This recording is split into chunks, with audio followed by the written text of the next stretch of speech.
ආයුබෝවන් ළමයි. දවසට ප්‍රශ්නයක් ප්‍රෝග්‍රෑම් එකේ අද ආන්නේ 6 වෙනි ප්‍රශ්නය. 5 වෙනි ප්‍රශ්නය දක්වා අපි කරපු වීඩියෝ වලට ඔයාලගේ හොඳ ලයික් කමෙන්ට්ස් ගොඩාක් අපිට අවිල්ලා තියෙනවා. ඉතින් ඒකෙන් අපි ගොඩක් ධෛර්යමත් වෙලා ඉන්නවා. ඉතින් අපි තීරණය කරලා තියෙනවා ඔයාලට විෂය සම්බන්ධයෙන් වෙනම වීඩියෝස් අරගෙන එන්න. ඒ විතරක් නෙමෙයි. මේ අවුරුදු කාලෙනේ. ඉතින් අවුරුදු කාලෙත් එක්ක අවුරුදු එක්ක කොමස් කියලා අලුත් වීඩියෝ සෙට් එකක් අපි ඔයාලට අරන් එන්න බලාපොරොත්තු වෙමින් ඉන්නවා. ඉතින් මම ඔයාලගෙන් ඉල්ලනවා ඒ වීඩියෝ ප්‍රෝග්‍රෑම් එකත් එක්කත් ඔයාලා එකතු වෙන්න කියලා. අද අපි කතා කරන්නේ 6 වෙනි ප්‍රශ්නේ. 6 වෙනි ප්‍රශ්නේ කියන්නේ ව්‍යාපාරයක් යනු කුමක්ද?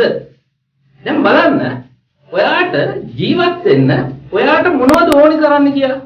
අපිට ආහාර පාන ඕනි. ඇඳුම් පැළඳුම් ඕනි. නිවාස ඕනි. සෞඛ්‍ය අවශ්‍යයි. ආරක්ෂාව විතරක් නෙමෙයි.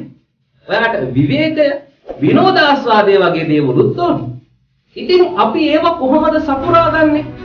අපි ව්‍යාපාර වලින් තමයි ඒව මිලදී ගන්න. ඒතර ව්‍යාපාර මොකද කරන්නේ? අපි අර කලින් කිව්ව අපේ අවශ්‍යතා උවමනා ඉටු කරගන්න ඕනේ කරන භාණ්ඩ හා සේවා ටික ව්‍යාපාර නිෂ්පාදනය කරලා සැපයීම කරනවා. ඉතින් ඒ සඳහා ව්‍යාපාර අපෙන් මුදලක් අය කරගන්නවා. මේ මුදලක් සම්බන්ධයෙන් කරන වැඩසටහනට අපි ආර්ථික කටයුතු කියලා කියනවා. එතකොට මෙන්න මේ දේවල් ටික ඔක්කොම එකතු කරලා අපිට ව්‍යාපාර කියලා නිර්වචනය හදාගන්න පුළුවන්.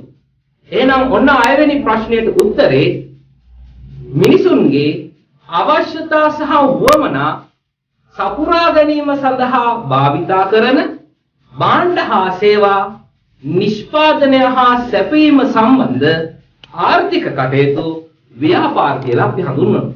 එහෙනම් අපි හෙට දවසේදී 7 වෙනි ප්‍රශ්නයත් එක්ක එකතු වෙමු.